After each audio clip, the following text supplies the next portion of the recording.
Before the world awakens, a whisper of mist drifts across the silent wheat field, a soft grey blanket laid over the sleeping earth.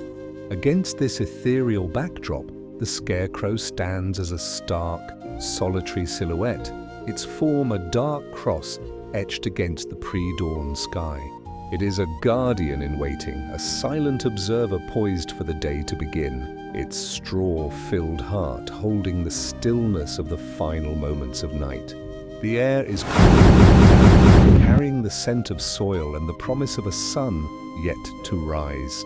For now there is only the quiet, the mist, and the lonely figure keeping its patient vigil over the golden sea of grain. As the first sliver of sun pierces the horizon, the world begins to stir, and the heavy mist slowly burns away under the gentle morning light. The field, once a mystery shrouded in grey, is revealed in its full, sprawling glory. A family of rabbits, their noses twitching with the new day's scents, emerges from the hedgerow to play a game of chase near the scarecrow's feet, oblivious to its silent watch. High above, a flock of sparrows descends, their cheerful chirps filling the air.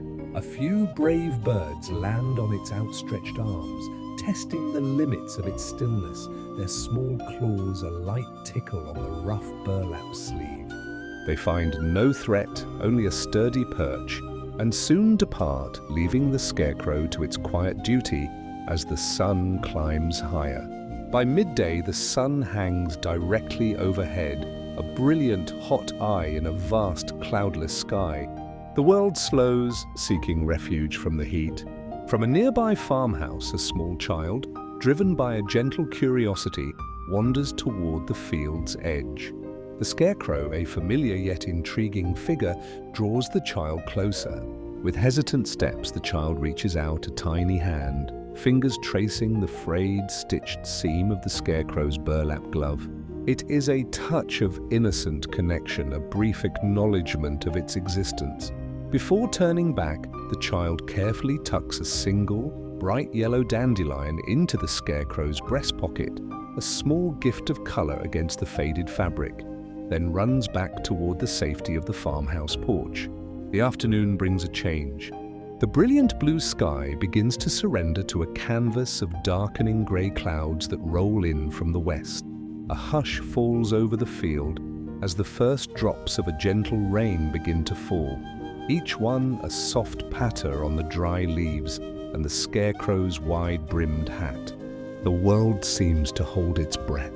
Seeking refuge from the sudden shower, a lone crow, its feathers a glossy black against the muted landscape, glides down and lands on the scarecrow's outstretched arm.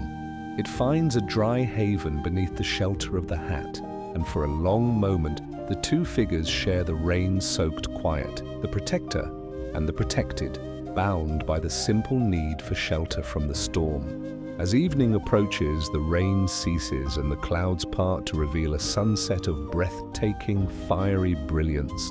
Hues of orange, pink, and deep violet paint the western sky, casting the scarecrow in a warm, golden light. It stands as a sentinel, its silhouette now softened by the day's events, watching as the last light fades from the world. Night arrives, blanketing the field in a deep, peaceful dark, and the stars emerge one by one, a glittering canopy of cold, distant light. The scarecrow continues its watch, a steadfast guardian under the vast celestial dome. In the darkness, the small yellow flower, a bright spot of color tucked safely in its pocket, remains a silent testament to a day filled with quiet encounters, a token of life in the heart of the silent field.